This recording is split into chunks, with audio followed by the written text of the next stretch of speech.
Bismillahirrahmanirrahim. Assalamu alaikum. Welcome to the online classes of Iqra Hufaz Boys Secondary School, a project of Iqra Education System. This video session is for English Grammar for Class 8 and this is lecture number 31. My dear students, today we are going to start lesson number 2 in the grammar, and the topic is active and passive voice. Now let's discuss the active voice first. Active voice, active sentences. In active sentences, the thing doing the action is the subject of the sentence. Active sentences में जो action कर रहा होता है, जो भी चीज़, चाहे वो कोई शख्स हो या कोई चीज़ हो, चीज़ से मुराद जैसे the car hits the boy, ठीक है, तो यहाँ पे चीज़ आ गई। तो एक्टिव सेंटेंसेस में जो भी एक्शन कर रहा होता है वो सेंटेंस का सब्जेक्ट होता है। एक्टिव सेंटेंसेस में जो भी एक्शन कर रहा होता है वो सेंटेंस का सब्जेक्ट होता है, और and the thing receiving the action is the object of the sentence। और जो भी चीज़ उस एक्शन को रिसीव कर रही होती है, यानी जिस चीज़ पे वो एक्शन किया जा रहा होता है, वो क्या होते हैं, उस सेंटेंस का ऑब्जेक्ट होता है। ठीक है, एक्टिव सेंटेंसेस में जो एक्शन कर रहा होता है, जो चीज़ एक्शन कर रही होती है, वो सेंटेंस का सब्जेक्ट होती है, और जिस चीज़ पे एक्शन होता है, यानी जिसने एक्शन को रिसीव किया होता है, वो सेंटेंस का ऑब्जेक्ट होता है। ठीक है, अब इसकी फॉर्मेशन कैसे है? फॉर एग्जाम्पल देखो, फॉर्मेशन कैसे है? थिंग डूइंग एक्शन, सबसे पहले वो जिसने एक्शन किया वो लिखेंगे, then verb, then thing receiving action, जिसने एक्शन रिसीव किया उसको आखिर में मेंशन करेंगे। This is a very basic structure of a sentence.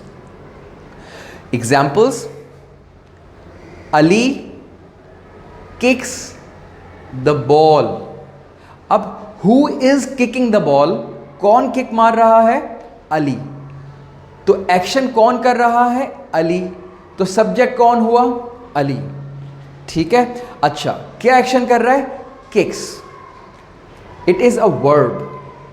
अच्छा, अब अली किस चीज़ पे किक कर रहा है, यानी कि अली के किक मारने का जो एक्शन है वो किस चीज़ ने रिसीव किया? वो रिसीव किया बॉल ने। तो it is the object of a sentence, और इसने एक्शन को रिसीव किया, तो ये एक्टिव सेंटेंसेस है। ठीक है, another example, Sara bakes the cakes. Sara cake bake करती है, ठीक है, तो who is doing the action? Sara. Clear? अच्छा, क्या एक्शन करती है? Bakes. It is the verb. अच्छा, ये एक्शन किस पे किया गया? इस बेक के एक्शन को किसने रिसीव किया? The cakes. ठीक है, अच्छा, अब यहां पे subject doing the action, it is called verb, और ये क्या है हमारा? Object receiving the action. तो एक्टिव सेंटेंस में हमें ये पता चल गया कि जो एक्शन कर रहा होता है हम फोकस उस पर करते हैं, और सेंटेंस उसी से शुरू करते हैं जिसने एक्शन परफॉर्म किया होता है या जो एक्शन कर रहा होता है, और जिस चीज़ पे एक्शन किया जाता है वो सेंटेंस के एंड में आती है। ठीक है, now let's discuss passive sentences. Passive voice और passive sentences. In passive sentences the thing receiving the action is the subject of the sentence। In passive sentences, the thing receiving the action is the subject of the sentence। Passive sentence में क्या होता है? जिस चीज़ ने action receive किया होता है वो सेंटेंस का सब्जेक्ट बन जाता है।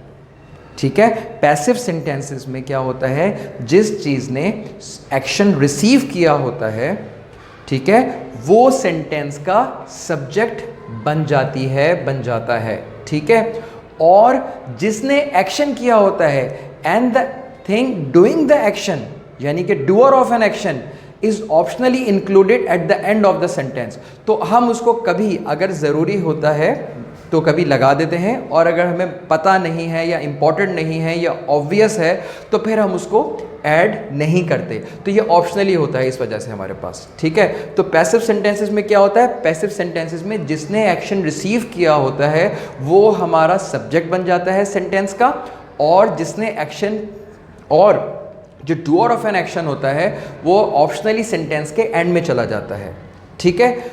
इसकी फॉर्मेशन कैसे है, देखो, थिंग डूइंग एक्शन, यहाँ से हमने जिसने एक्शन रिसीव किया सबसे पहले वो आएगा, plus B. What is B, B is the form of verb and it is the base form of the verb. अगर सेंटेंस हमारा प्रेजेंट में है तो हम बी की जगह यूज करते हैं इज एम आर, ठीक है।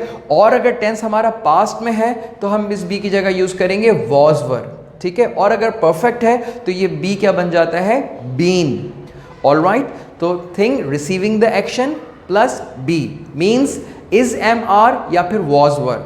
उसके बाद past participle form of the verb, यानी कि third form of the verb. तो पैसिव वॉइस में हमेशा we use past participle form of the verb, third form of the verb, okay. Then by, by is the preposition, और उसके बाद सबसे last में आता है थिंग डूइंग द एक्शन, यानी कि डूअर ऑफ एन एक्शन सबसे आखिर में आ जाता है। फॉर एग्जाम्पल, अच्छा, अब now let's compare these two examples. यहां पे था अली किक्स द बॉल, तो ball is the receiver of an action, ठीक है, एक्शन को रिसीव कर रही है। तो हमारे पैसिव के अंदर हमने कहा कि सेंटेंस शुरू होता है उस चीज से जिसने एक्शन रिसीव किया होता है, तो यहां हमने लिखा द बॉल, इसने एक्शन रिसीव किया था एक्टिव के अंदर, द बॉल, ठीक है। इसके बाद बी, अब ये प्रेजेंट टेंस है, प्रेजेंट सिंपल टेंस है, तो that is why I have used here is, the ball is, ठीक है। अच्छा, अब past participle form of the verb, तो वहां वर्ब क्या था, kicks.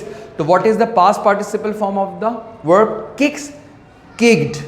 The ball is kicked, then by, और हम इंट्रोड्यूस कराएंगे, हम किसको लिखेंगे, डूअर ऑफ एन एक्शन को, बाय अली।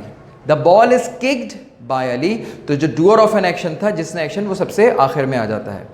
नेक्स्ट एग्जाम्पल, अच्छा, सेकेंड एग्जाम्पल में सारा बेक्स द केक्स, तो एक्शन किसने रिसीव किया था, केक्स ने रिसीव किया था, ठीक है। तो हम ये सेंटेंस शुरू करेंगे द केक्स, अब यहां पे ये प्लूरल है, ठीक है, तो हेल्पिंग वर्ब क्या होगा, आर, इज नहीं लगा सकते, इज तो सिंगुलर के साथ आता है, तो we use are. The cakes are baked, it is the past participle form of verb bakes, ठीक है, वहां बेक्स था तो इसकी पास्ट पार्टिसिपल फॉर्म क्या है, baked. The cakes are baked, then by Sara, ठीक है। अच्छा, the cakes subject receiving the action, ये जो रिसीविंग एक्शन था ये हमारा सब्जेक्ट बन गया, और is are, is am are, was were, ये हमारी बी फॉर्म होती है। किक्ड और baked past participle form, by is called preposition, और सबसे आखिर में आ गया doer of an action, thing doing action, ठीक है। So I hope you have understood very well. Now we will go for tenses wise practice. Here is the tenses wise practice of passive voice. Here we have an active sentence. Ali repairs the car. Ali repairs the car. This is an active sentence and we have to change this active sentence into passive tenses wise, ठीक है। और ये active sentence को हमें passive sentence में change करना है tenses wise, ठीक है। Present simple passive, past simple passive, future simple passive, फिर present continuous passive, past continuous passive and future continuous passive, and we do not make the passive of future continuous passive, ठीक है। future continuous का passive sentence नहीं बनता है। then we have present perfect passive, past perfect passive and future perfect passive। इसके बाद हमारे पास तीन tenses और हैं, present perfect continuous, past perfect continuous, future perfect continuous, and we do not make the passive of these tenses. ठीक है, तो out of 12 tenses we make passive only 8 tenses. 12 tenses में से हम सिर्फ 8 tenses का passive बनाते हैं और वो ये हैं. ठीक है, अच्छा, Ali repairs the car, and now we change this sentence into present simple passive. The car is repaired by Ali. Now past simple passive, the car was repaired by Ali. And the future simple passive, the car will be repaired by Ali. ठीक है, तो आप इसमें देख सकते हो कि हमने पूरे सेंटेंस में सिर्फ और सिर्फ बी फॉर्म उसको चेंज किया. यानी अगर यहाँ इज़, यहाँ पर वॉज, यहाँ पर विल बी, और कोई चेंज किसी चीज़ में नहीं आया. ऑल राइट, अच्छा, अब कंटिन्यूस के पैसिव देखते हैं. प्रेजेंट कंटिन्यूस पैसिव क्या होगा? The car is being repaired by Ali. ठीक है, क्योंकि ये एक कंटिन्यूस सेंटेंस है और कंटिन्यूस सेंटेंस के अंदर हम पैसिव वॉइस में क्या ऐड करते हैं? हेल्पिंग वर्ब के बाद बीइंग. ठीक है, is being, am being, are being, और अगर पास्ट है तो वॉज बीइंग और वर बीइंग. ठीक है, तो पास्ट कंटिन्यूस क्या होगा? The car was being repaired by Ali. All right, अच्छा, अब इसके बाद परफेक्ट टेंसेस को देखते हैं. Present perfect tense.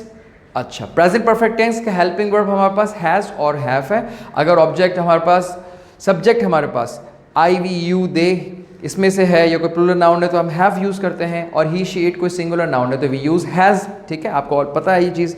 तो क्या होगा? The car has been repaired by Ali. Simple, सिर्फ हेल्पिंग वर्ब को चेंज किया. पास्ट परफेक्ट पैसिव क्या होगा? The car had been repaired by Ali. ठीक है, और past perfect, sorry, future perfect passive, the car will have been repaired by Ali. ठीक है, तो एक चीज़ जो आपने सीखी वो ये है कि जब पैसिव के अंदर सबसे ज़्यादा इंपॉर्टेंस क्या है? हेल्पिंग वर्ब्स की. ठीक है, वो जो टेंस होगा और जैसा हमारा सब्जेक्ट होगा हमें उसके अकॉर्डिंगली यूज़ करना है. ठीक है, फॉर एग्जाम्पल अगर प्रेजेंट सिंपल है तो हम इज़, एम, आर और उसके साथ past participle form of words use करेंगे. अगर पास्ट सिंपल है तो वॉज, वर के साथ past participle form verb use होगी. ठीक है, और अगर फ्यूचर है तो विल बी के बाद. ऑल राइट, इसी तरीके से अगर प्रेजेंट कंटिन्यूस है तो अब प्रेजेंट कंटिन्यूस में इज़, एम, आर और इसके बाद बीइंग. पास्ट कंटिन्यूस होगा तो क्या हो सकता है? वॉज बीइंग या फिर वर बीइंग. ठीक है, और इसी तरीके से प्रेजेंट परफेक्ट है तो क्या होगा? हैज़ बीन या फिर हैव बीन. ठीक है, और अगर पास्ट परफेक्ट है तो इसमें सिर्फ एक ही हेल्पिंग वर्ब है, दैट इज हैड बीन. और इसी तरह फ्यूचर परफेक्ट के अंदर भी हम सिर्फ और सिर्फ विल हैव बीन या फिर शैल हैव बीन यूज कर सकते हैं. Okay, that's all for today. We will meet इंशाल्लाह in the next class. Till then, take very good care of yourself. अस्सलामु अलैकुम.